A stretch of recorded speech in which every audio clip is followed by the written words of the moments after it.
What's up, guys? So today it is snowing, negative 13 outside. Here's Edmonton, Alberta. No? So today we are on our way to Fort McMurray. We're going to be delivering this brand new 2021 Toyota Rav4 XLE. It's a trip na I've done so many times na to Fort McMurray, right?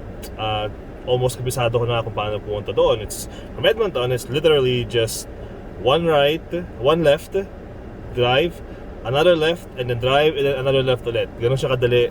It's a nice, lovely drive usually. So let's just hope na wala siyang mga malalaking mga lagging trucks ngayon. That's usually the ones that I usually try to avoid. Mainly because yung mga rock chips niya, no, I don't want the rocks splattering sa hood tsaka sa windshield ng sasakyan ng kliyente ko. But yeah, so we're gonna go on our way now. So before you leave, you always got to make sure that all the paperwork ng kliyente mo ay nandito. So you got the bill of sale, you got the contracts, aftermarket stuff, and at the same time, you got to make sure na everything that you need. For example, the NIVIS form, kasi brand yung Toyota yung nabenta natin yan, NIVIS form, meron ka yan. Because your client will not be able to register yung sasakyan kapag wala kang NIVIS form kung brand new siya. And you gotta remind yung kliyente mo rin to make sure na nasa kanila yung proof of insurance nila, kasi hindi mo ma-register yung sasakyan hanggang wala siyang proof ng insurance. Things na I normally do when I'm on a long drive na hours on end, right, is that I often put on yung YouTube and I stream my favorite kind of content, which is actually yung mga dark, supernatural, scary stories. And one of the people na I've been listening to is Mr. Ballin.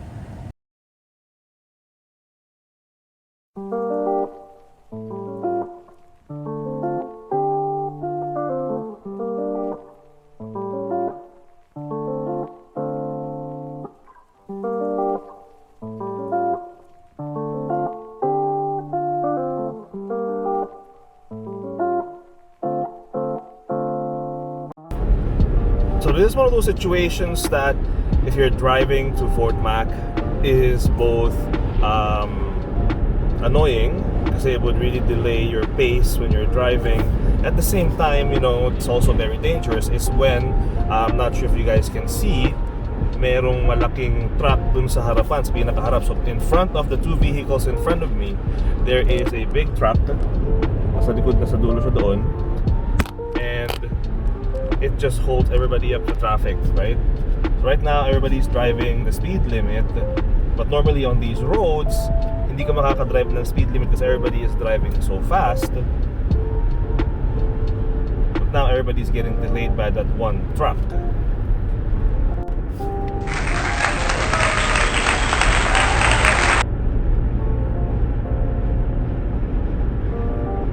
So not the most ideal driving conditions today. Strong wind, snow could be the reason why hindi maka-overtake yung nasa harapan natin. I'm gonna see if I can overtake it.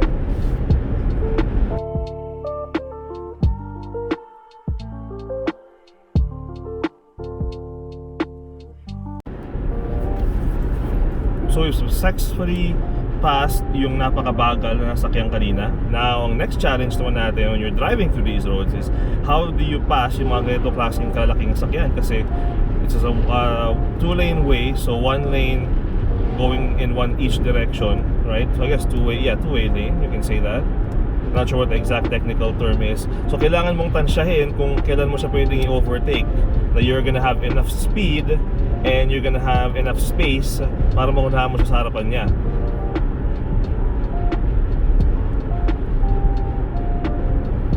So whenever you're faced with a situation na ganito, na gusto mong i-overtake yung truck sa harapan mo, what I normally suggest is you switch yung drive mo to sport mode, which I did right now. Well, I can't switch now kasi naka-double solid na tayo eh. Double solid na yung line natin sa highway, so hindi makaka-switch. So I've gone back sa eco mode. I'm gonna go back on sport mode as soon as I find an opening na ma-overtake ko tong truck na to.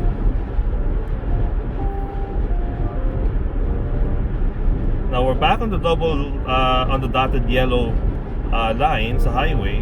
However, I can see na merong oncoming traffic sa kabilang lane, so I can't make my move. And we're coming close, about 4.5 kilometers left before mag-left tayo. And I would really rather want na maunahan tong sasakyan na to. Dahil sobrang bagal niya, it's gonna hold everybody up. I don't want to get hauled up by this truck na walang intensyong bumilis ang takbo.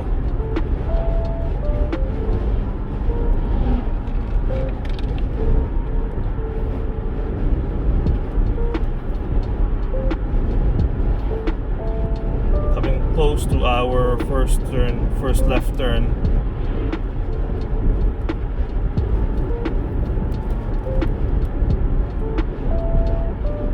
Still can't find the space.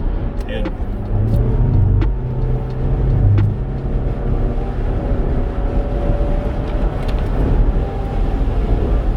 What is wrong with you? So we're coming up to our first left when you're heading to Fort Mac from Edmonton. Right? I just overtook that one truck.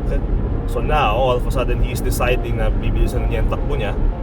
So the next challenge in front of us would be this other truck. So this whole highway to get to Fort McMurray is just a series of, parang ka naglalaro nung yung video game na kailangan mong i-overtake yung mga ibang sakyan sa harapan mo. It's not the easiest thing to do, right? And I will admit that it's not the safest thing to do, but you know, it's not easy to drive when you're driving behind these massive vehicles, you know. It's always better to just get ahead of them, unahan mo sila. Because at the same time, these things are also risks. These things can, you know, sa driving nila, they can kick up rocks that can, you know, get in your vehicle. Tatamaan yung windshield mo, yung hood mo.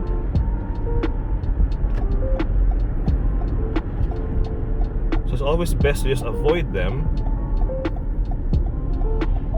as much as you can. So we're coming up to our first left to get to Fort Mac. So may mga ganyang kalalaking truck ang kasabayan mo, no?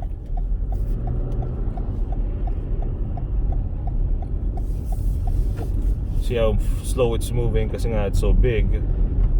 So it's gonna be a matter of, you know, overtaking this. I think it's pulling over to the side. I think kailangan niyang mag-way dun sa station na yun. So normally the big trucks would have to go over there sa, if you can see it on the side, sa gilid doon.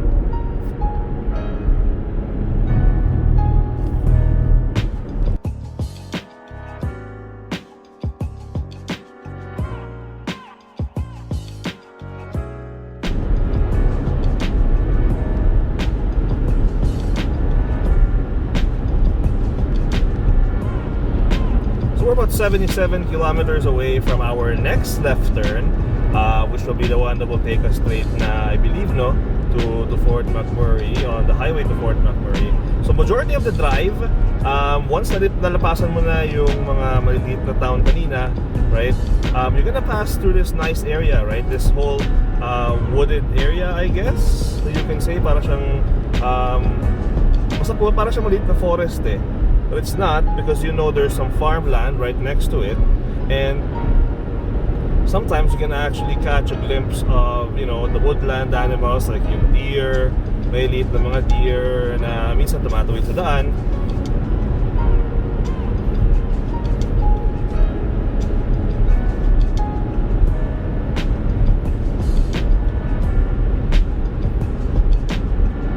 The one thing I'm gonna point out as well, on the drive to Fort Mac, sa daanan na to, as you can see, it's only a 2-lane highway. So 1 lane going towards Fort Mac, 1 lane leaving Fort Mac. Yung emergency lane where you can pull over in case may emergency, emergency lane, is very narrow. And situations na ganito na there's snow on the ground, if you can see, it makes it a bit more difficult, especially if you're driving a car that's not all-wheel drive. Of course, you're gonna come across areas like this where there is an actual turnout, designated turnout sa gilid ng daan, but there are not that many of them. So if you're driving a small car and it's winter time, it's heavy snow, and you need to pull over sa gilid ng daan, be aware na you might get stuck in the snow. and that's happened to me before in the past. Not on the way to Fort Mac, but in certain roads where you feel na it looks safe, na may ice, may daan sa gilid, but you miscalculate yung lawak nung emergency lane sa gilid, and you find yourself in deep snow. So you gotta be careful, you gotta be aware of that, especially if you're driving at night and the visibility is not as good compared to driving in the daytime like this.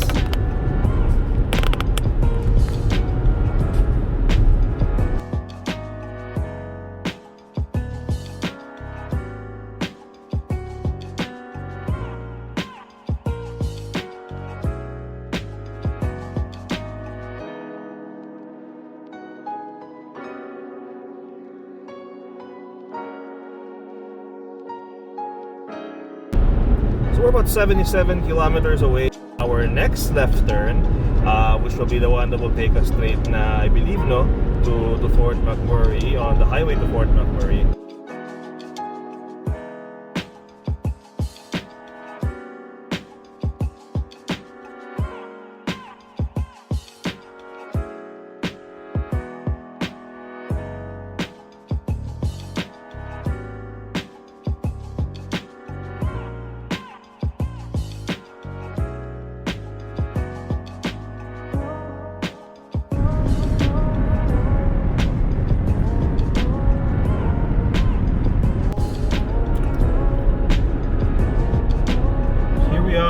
Another truck driving under the speed limit that we're gonna try to overtake. 52 kilometers before our next left turn, and again, it's just a matter of timing else there, so I'm gonna overtake him.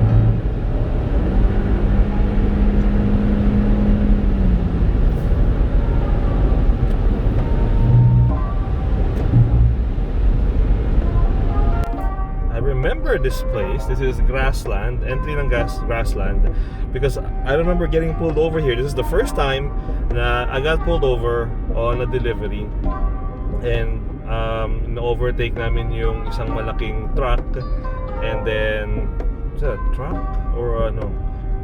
There was a van. Na-overtake namin yung van, and then this other pickup truck behind us, ginaya niya kami, nag-overtake din siya, and then hindi namin nakita, meron palang police sa kabilang lane, so we all got pulled over, and that was the first time na I got pulled over during a delivery. Certainly not the last, but that was the first, and it's always memorable. So now we're in the town of Grassland, so it's more of a stop for people who are driving, right? From here, it'll be like 2 more hours before you get to Fort McMurray. So you're gonna be turning left soon. See mainly Esso gas stations, subway, right? So we're gonna pull over here just to get some drinks and a snack kasi hindi pa naman tayo gutom. Kasi mamaya, ang next na pullover spot natin will be Wandering River. So we just stocked up some supplies. We got our energy drink, we got pepperoni sticks. Only 2.5 hours left, so there's no need to eat heavy. Got some extra snacks there. That's funny.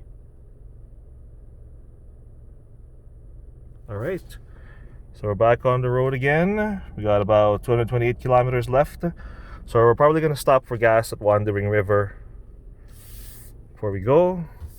Alright, let's head out.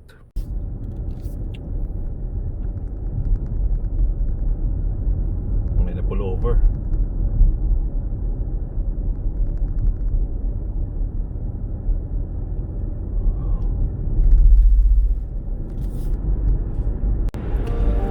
So now we're coming up to our second left. So I told you guys, right? To go to Fort Mac, it's literally just 2 lefts. We left earlier, the first one, this is the second one, and there's actually a nice big sign saying that it is the way to Fort Mac. I wish I could zoom it in, but I can't zoom because naka-auto stabilizer yung S20 Plus, so there's a lot of vehicles there. They're all turning left slow as possible. I'll start signaling as well.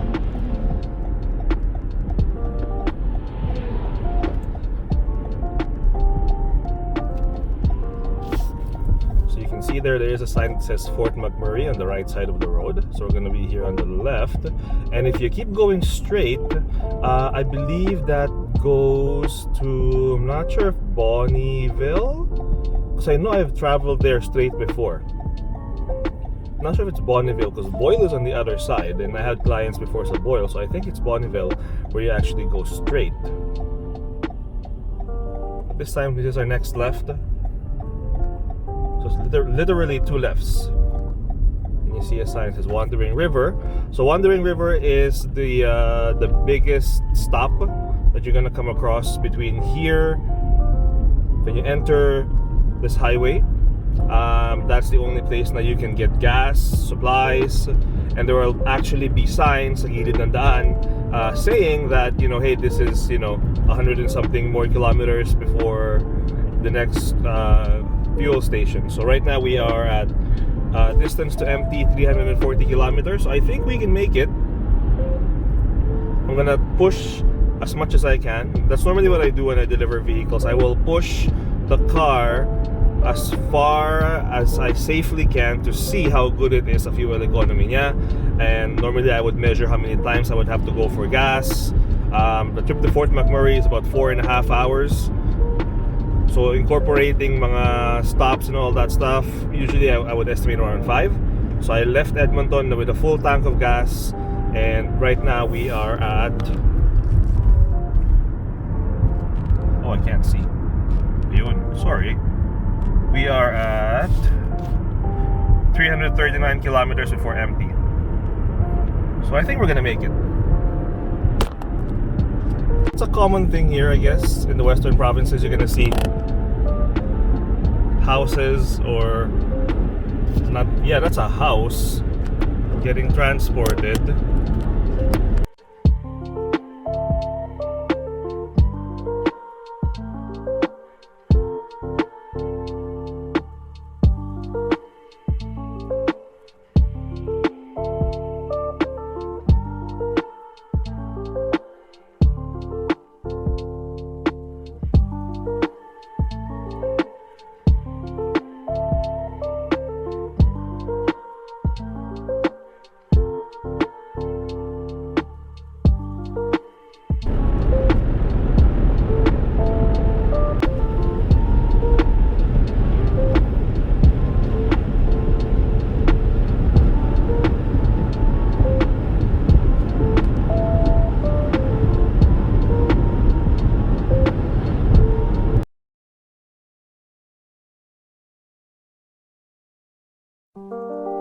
So about 12 minutes here according to Google Maps.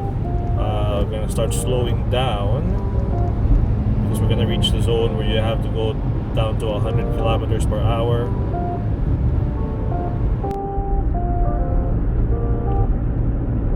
Alright, welcome to Fort McMurray.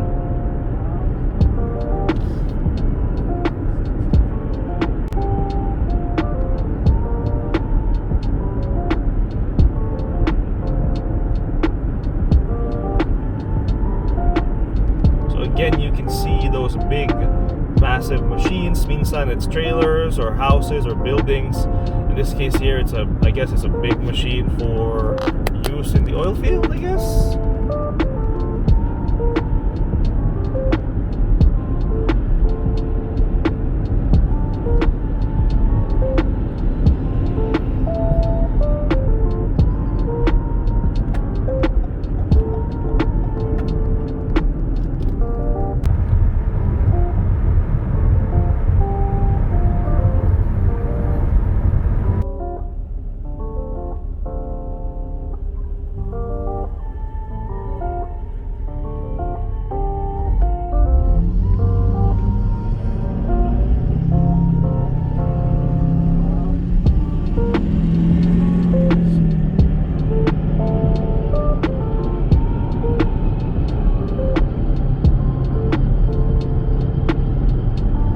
One thing you're gonna see here in Fort Mac, a lot actually, if you notice here on the side ng daan, you can notice a lot of these agro trucks. I call them agro trucks, no? Very aggressive looking, lift kit, maingay na tambucho, you know.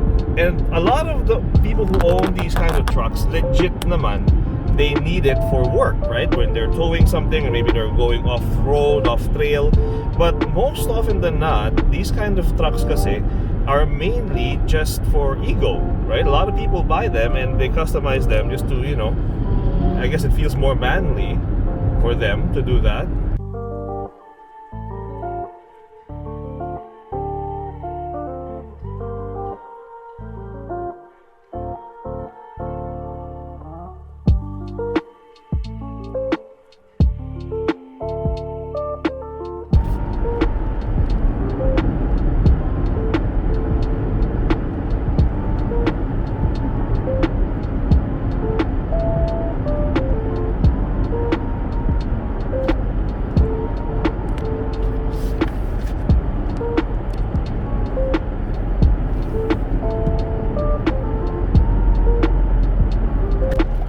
Like I mentioned, we're gonna take the car first for a wash.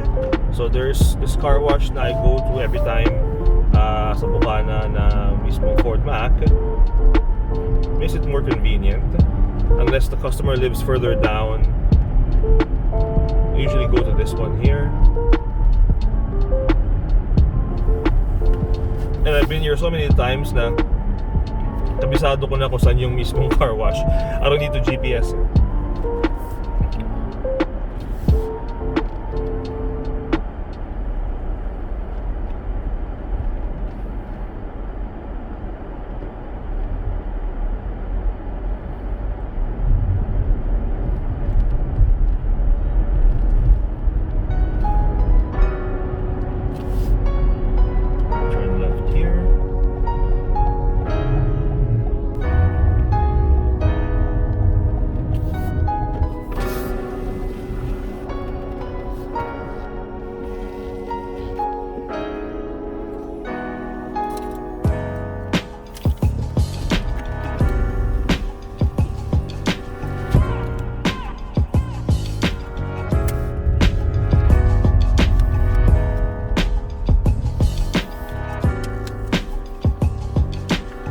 Where I go. Mas malapit nga siya.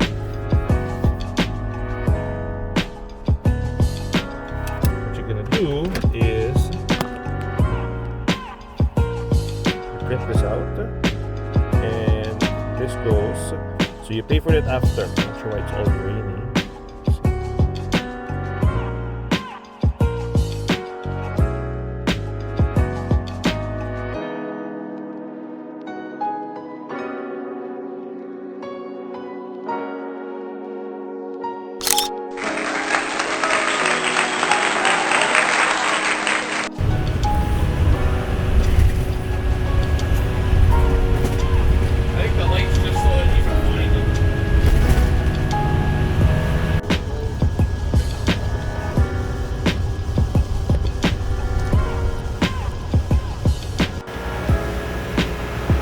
Tayo ngayon sa loob ng bus. Malit lang yung bus from Fort Mac, yung cold shot kasi wala na yung red arrow eh. Yan, salamat kay Michelle, pinagbaon tayo ng pagkain. So it's always nice pag binibigyan ka ng mga customer mo na makakain mo sa biyahe mo kabalik. I really appreciate it.